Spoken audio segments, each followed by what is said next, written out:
ازيكم؟ النهاردة هنتكلم عن نوع نادر جدا من أنواع كلاب الراعي، وهو كلب الراعي البوهيمي. أولا، تاريخ النوع.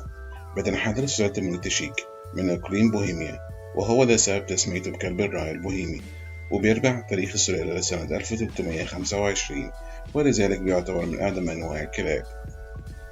ثانيا، شكل النوع.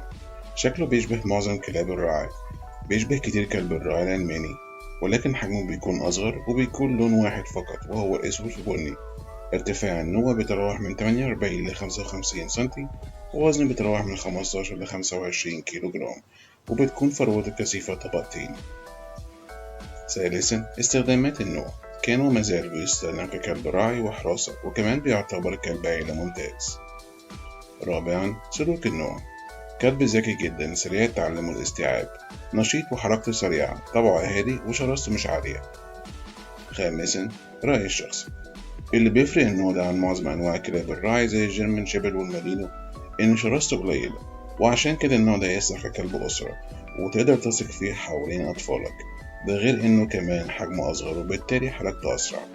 أول مرة النوع ده طلع برا أوروبا وراح أمريكا كان سنة 2019، وعشان كده النوع ده محتفظ بجيناته الجيدة، لأنه ما حصلوش تهجين أو انتقاء كتير زي باقي الأنواع. شكرا للمشاهدة. لو عجبكم الفيديو متنسوش تعملوا لايك، سبسكرايب. سلام.